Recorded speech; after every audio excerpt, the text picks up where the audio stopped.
There was a hiss, like air escaping a cracked visor, and then a blinding white light that bloomed across the inside of Jalen's skull. He groaned, tried to move, failed. Every limb ached, nerves fizzing like they were plugged into a malfunctioning power conduit. His tongue tasted like iron and plastic, and his eyelids felt glued shut. Slowly, with effort that might have rivaled lifting a hover tank, he managed to pry one eye open. The ceiling above him pulsed softly with blue-green light, not harsh fluorescence like a human medbay. No, this was organic. The surface breath just barely, with a rhythm that mirrored his own ragged breathing. Threads of faintly glowing veins ran across the walls. He turned his head, an action that made his neck scream, and saw a shape moving near him. A silhouette leaned in. Then he saw her. She looked mostly human, at least from the neck up. High cheekbones, warm umber eyes flecked with gold, and skin that shimmered faintly like a heat mirage. But her ears, long, tapering, and just slightly twitching, framed her face like gentle blades. Her hair, or whatever passed for it, flowed behind her like strands of liquid obsidian. "You're awake," she said, and her voice was honey with a hint of static. Jalen squinted. "Where?" "You're in recovery, Planet 09. Field Tent 12. She gave him a slight smile, then added, "You kept whispering my name." His brow furrowed. "I did." "Repeatedly," she said, arching an eyebrow. With alarming emotional sincerity, "My colleagues were deeply entertained." "I don't. What's your name?" "Elira." He blinked. "Never heard of you." "That's not what your unconscious self said." He was quite devoted, nearly poetic. She leaned over, adjusting a glowing panel near his head. "You said it like a prayer." Or a curse. It was difficult to tell. He tried to sit up. Mistake. Pain stabbed down his spine like a plasma lance. He collapsed back with a strangled yelp. "My everything hurts." "You were impaled through the shoulder and partially crushed by what I assume was a downed exometch. The nanofibers are rebuilding your muscle tissue, but you'll be sore for a while." She held up a small vial. "Also, you're high on neural relaxants, so try not to get poetic again. The tent walls are not soundproof." He let out a breath that tried to be a laugh and failed halfway through. "Great. I'm embarrassing and broken. Not irreparably." She turned to a hovering med drone and tapped in a sequence. It beeped indignantly and zipped away. "Though your heart rate did spike whenever I touched your forehead. Should I be flattered?" "I'd say yes, but I'm still not sure this isn't a hallucination." Elira reached into a nearby pod and pulled out what looked like a translucent melon with bioluminescent veins. "If you were hallucinating, would this soup exist?" "That depends entirely on how messed up my brain is." She cracked the melon open and a bright steam rose up. It smelled like cinnamon, engine grease, and something floral. "Therapeutic compound, helps with healing. Also doubles as a mild laxative. Not exactly a confidence booster. You humans always want results and comfort. Pick one." She poured the liquid into a carved stone bowl and held it out. He struggled to lift his arm. She sighed and helped him drink. The taste hit him with a wild combination of roasted nuts, electricity, and something like laughter. Yes, laughter. He blinked.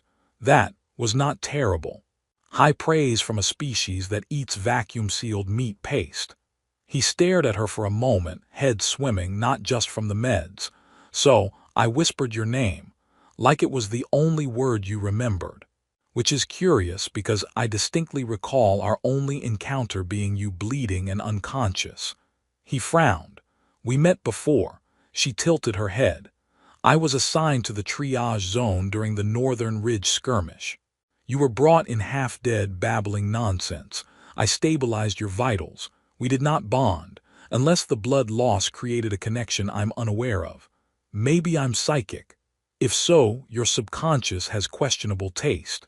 They both chuckled, the kind of chuckle that flickers up in the quiet space between pain and reality. The ceiling flickered above them, responding to their laughter with a soft pulse of violet. "Seriously though," he said, the mirth fading to a pensive hum, "I feel like I know you, not just from this, like from before, but that can't be right." Elira regarded him for a long moment, her expression unreadable. Her ears twitched once, a small, involuntary motion. Brain trauma can cause identity confusion, and dream states often create emotional false memories. Sure, that sounds clinical and very comforting, but what if it's not that? She didn't answer. Instead, she turned and activated another panel. A small drone projected a slow, swirling hologram above his bed, blue and green arcs tracing the regeneration of muscle fibers in his upper arm. It looked like a slow dance of stars. I'll increase your protein synthesis by 0.2. The cellular regrowth will itch, but you'll get 12% faster recovery. Side effects may include dreaming about frogs. He stared at her. I'm not joking, she said with a perfectly serious face. That's somehow the most disturbing thing I've heard all day. She grinned. You're welcome. Hours passed, or minutes, hard to tell. The light inside the tent never dimmed. It adjusted by reading bioclocks, she said, not the sun. The sun on Zero's 9 didn't play fair anyway, 3 of them, one of which pulsed in and out of visibility like a glitching god. Jalen drifted in and out. Dreams came sharp and strange. The battlefield again, but not like before. He wasn't bleeding. He was running, shouting for someone. Her name? Maybe. Shadows moved across the sky, massive figures stitched from light. He held her hand. Or thought he did. Her fingers were cold and warm at the same time. He woke gasping. Elira sat at the end of the bed, scribbling notes on a tablet. She didn't look up. You twitched, she said, loudly. I dreamed. I figured. You said, and I quote, don't let the sky forget us. Then you bit the pillow. He rubbed his face. Any chance that was a poetic metaphor and not some kind of interstellar cheese dream? I vote cheese, definitely cheese. He sighed, letting himself fall back into the strange rhythm of this place. Alien tech, half-sarcastic nurse and all. Something about it felt safer than it should have, and somewhere in the back of his mind her name echoed again. Elira. The next morning, or cycle, depending on which one of Zero's 9 confused sons was currently in charge, Jalen woke to find a small, squirming creature sitting on his chest. It looked vaguely like a jellyfish, and a house cat had co-designed a stress ball. It blinked at him with one oversized eye, let out a quiet chirp, and farted. What the hell is that? He croaked. It's a therapeutic pod pit, Elira said from across the tent, seated cross-legged on a floating disc while trimming her nails with a laser filament. It responds to patient anxiety. Yours is very enthusiastic. It assaulted me. It sensed your elevated cortisol levels and interpreted it as a cry for cuddles. It farted. It's releasing pheromones to regulate your adrenal spikes. Consider it a gift. Jalen slowly sat up, groaning as muscles reknit themselves with a low-burning tingle. The pod pit slithered down to his lap and curled into a glowing spiral. I miss when medicine came in pill form. You took it. It tasted like cardboard. Done. You humans are terribly unimaginative. We also don't usually get snuggled by sentient glow slugs before breakfast. Then your entire species is missing out. The tent's wall flexed slightly, filtering light into a soft hue of orange and blue. A panel near the entrance opened with a chime, admitting a drone carrying a tray of what appeared to be food. Jalen eyed it warily. Please tell me that's bacon. Elira didn't look up. It's seared grovy leaf with mineral foam and a side of pickled skyberries. So not bacon. Closer to ham, if ham were fermented in starlight and regret. He tried it anyway. The foam tasted like metallic honey. The skyberries popped with a tang that made his brain shiver. The grovy leaf was oddly satisfying until it tried to stick to the roof of his mouth. Okay, he mumbled through a leafy gag. I take back some of the bad things I said about alien cuisine. Some. Your approval is noted and promptly filed away in the intergalactic archives. He watched her as she adjusted a floating mid-screen that now hovered silently by his side, tracking his vitals with non-invasive pulses. Her fingers moved fast, precise. Her long ears twitched once, signaling concentration. He found himself memorizing the pattern. Hey, Elira. Yes. Yesterday, when you said we'd met before, you weren't just messing with me, were you? Her fingers paused mid-swipe. No, I was, but I don't remember anything. Not clearly, just flashes. A trench, fire, something falling from the sky. Your neural pathways were damaged. The brain sometimes erases moments it doesn't want to relive. But why would I whisper your name? Neural imprinting, she said, turning back toward him. It's rare but not impossible. In extreme duress, the brain anchors onto the most emotionally charged presence nearby. If that was me. He rubbed his temple. So what? My brain decided you were the emotional anchor of a near-death experience. It's not romantic when you say it like that. Wasn't trying to be romantic. Good. I'm medically obligated to maintain professional distance. He glanced down at the pod pit, now purring like a gelatinous lawnmower. Your definition of professional is already hanging by a thread. She grinned. You should see what I do with uncooperative patients. I think I'm better off not knowing. Another memory flickered, uninvited. He was running through smoke. Her face, at least he thought it was her, was illuminated by flashes of gunfire.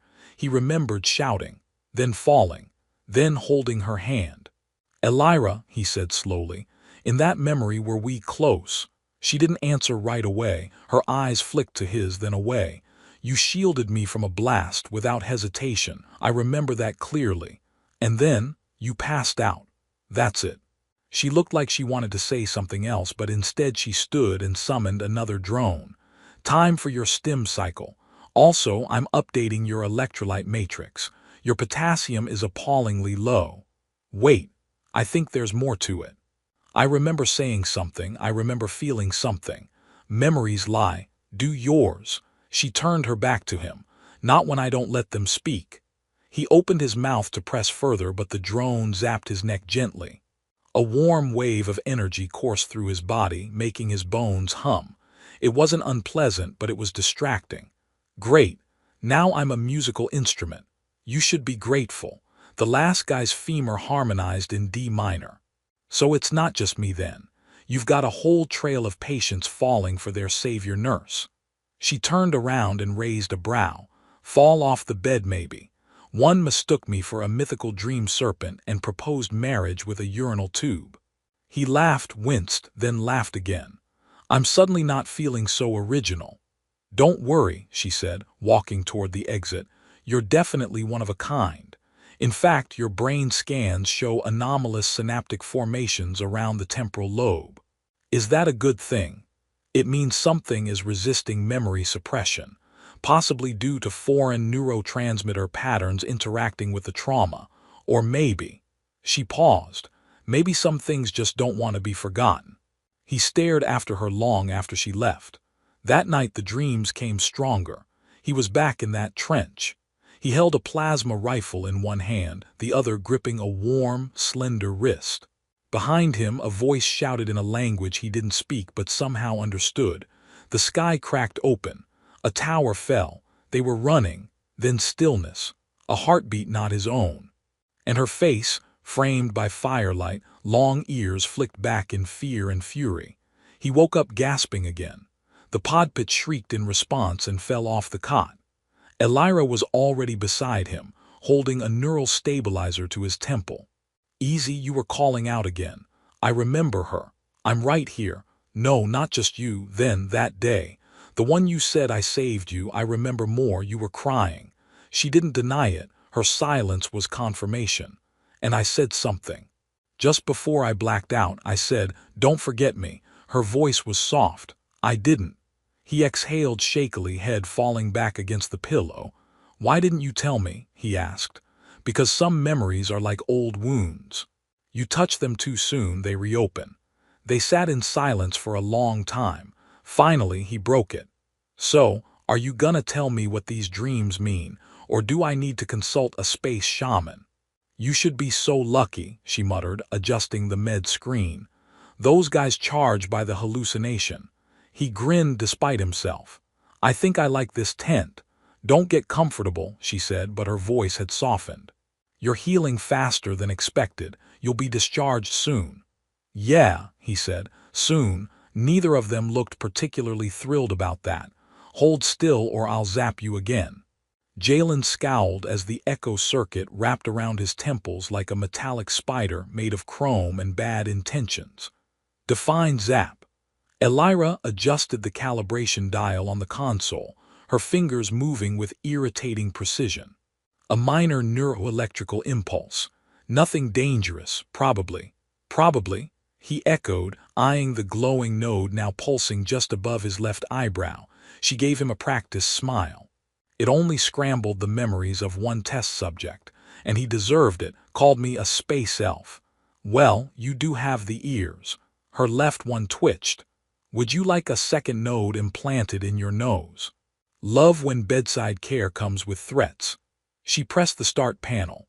The echo circuit came online with a faint harmonic hum, like wind chimes in a haunted server room.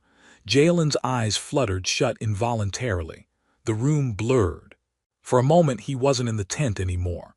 He was standing in the trench again, only this time it wasn't a dream. It felt real. Dust choked the air.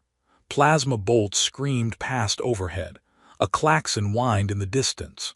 And there she was, Elira, crouched beside a shattered comm relay, her face younger, panic etched into every line. Her hair had been shorter, her uniform torn. Blood painted the side of her neck. He remembered yelling her name without knowing how he knew it. The scene collapsed like a house of cards. He gasped as the vision cut. The medbay returned, the taste of ash still in his throat. Elira studied his readings. That neural tether is real, deep emotional resonance, stronger than expected, possibly even mutual. He blinked at her. Mutual. She looked pointedly at her scanner. Statistical analysis only, don't let it go to your head. It's too late for that. I have a literal bond with an alien nurse. I've peaked. The bond is likely residual, emergency proximity, trauma bonding. She cleared her throat. There is no scientific reason for you to be smiling like that. I can't help it. This is the most emotionally satisfying medical diagnosis I've ever received. You should have seen the patient who fell in love with the coffee dispenser. He laughed. Did the coffee love him back? Only when he inserted the credits gently. He tried to sit upright, the echo circuit retracting into its casing like a metallic jellyfish retreating into its shell. So now what? You've confirmed I'm mentally tethered to you. Does this mean we finish each other's sentences? I'd rather not know how yours end. You're surprisingly harsh for someone whose voice starred in my trauma-induced dreamscape. That's the third weirdest compliment I've gotten this month. She moved across the room, retrieving a small translucent sphere from a shelf and tossing it lightly to him. Catch. He almost dropped it. What is it? A memory shard. A copy of the neural tether, encoded, portable, yours to keep. Great, a souvenir from my own brain. Don't drop it. If it fractures, you'll dream about flying worms for a week. I don't know whether to be terrified or intrigued. That's the correct reaction. He studied the orb. Inside, faint pulses of light shifted like stars orbiting each other. So you've been keeping this data, watching my dreams, observing clinical phenomena. And the part where I whispered your name like a lovesick transmission, also clinical. It was.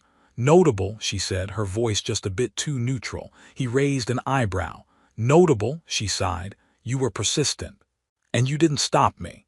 Sedating you might have broken the tether. He smirked. So your professional opinion was to let me longingly murmur your name in my sleep. I wasn't aware you'd be so smug about it.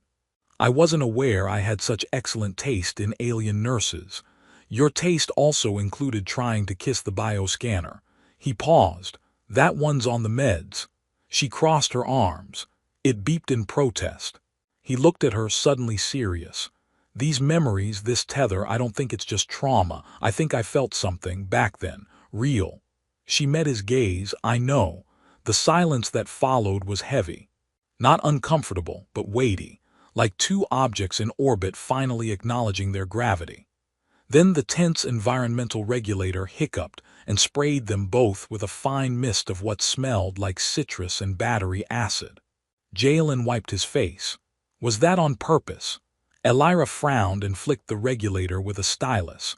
No, the humidity filter's been glitching ever since you fried it with your emotional overload. I should warn command.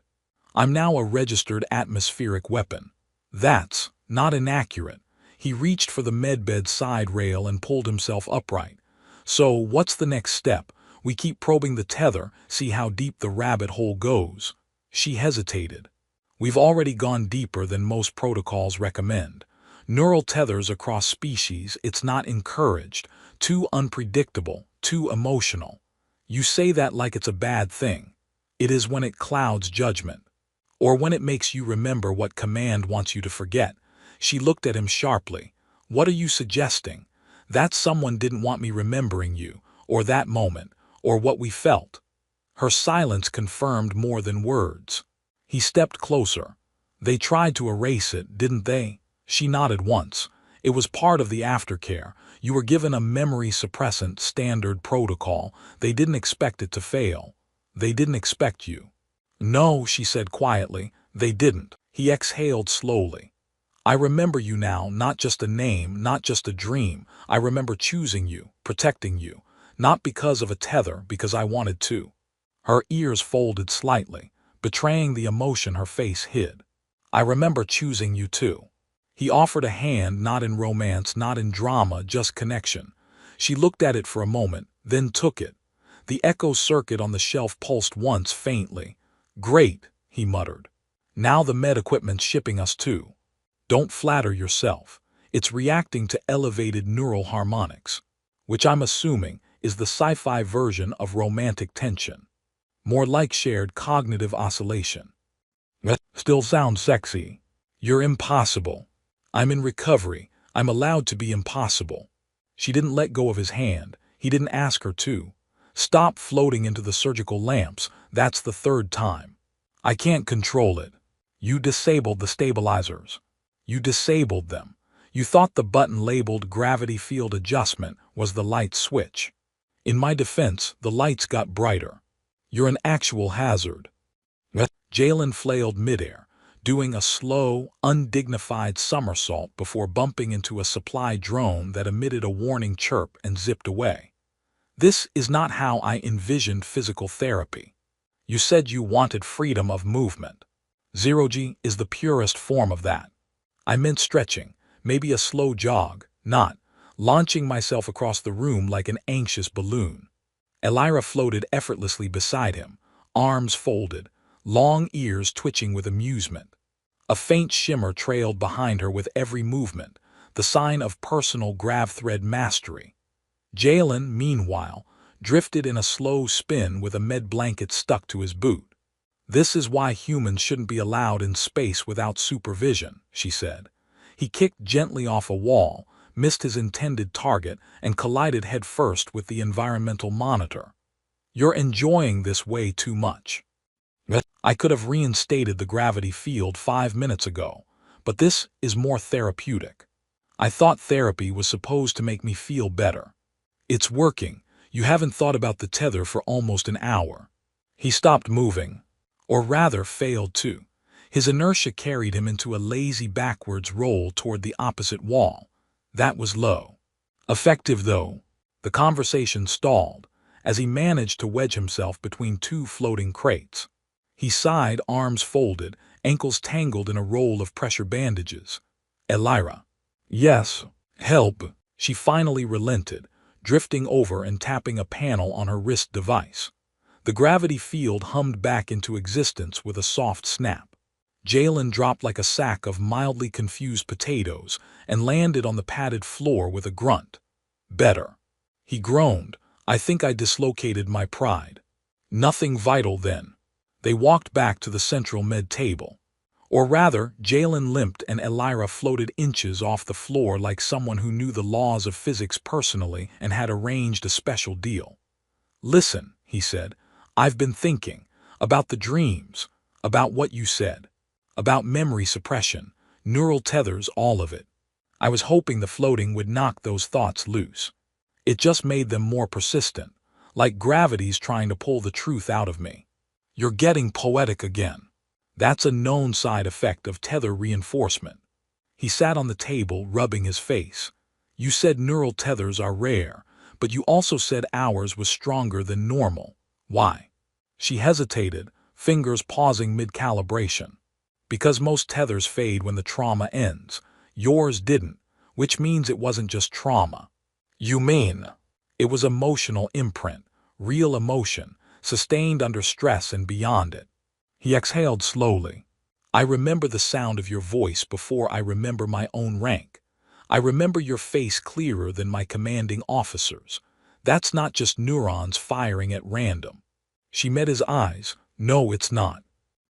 A silence passed between them, heavier than usual. Then Jalen broke it. So what happens now? We ride off into a binary sunset, start a cross-species band. I was thinking more along the lines of, you get discharged and I get reassigned. Wow, you're just full of happy endings. The war's over, Jalen, at least this part of it, but peace comes with new lines, new rules, my species and yours.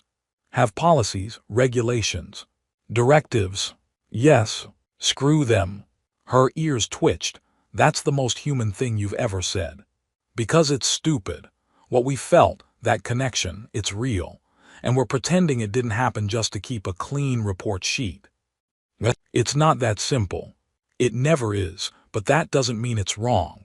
She stepped away, pacing now. The tense light shifted with her, responding to her pulse. The walls darkened subtly. I've seen what happens when people ignore protocol, she said. They vanish, or worse, they forget. Voluntarily. They choose memory erasure rather than deal with the fallout. I don't want to forget you. I didn't say you should. He tilted his head. But you're afraid I will. She looked back at him. I'm afraid someone else might decide you should. They were interrupted by a sharp chime from the terminal. A message flickered onto the display. Transport arriving. Final extraction window, 25 cycles, confirm readiness. Jalen stared at it. That's early. It's efficient. It's cold. I didn't write it. He stood, well good, that gives us time. For what? To do something stupid.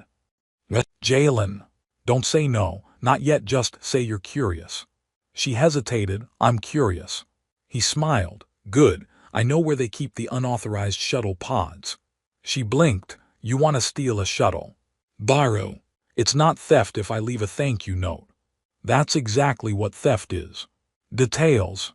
She stared at him, incredulous, then just slightly she laughed. You're reckless. I'm charming. You're injured. You healed me. You don't know where you're going. I know who I want to go with.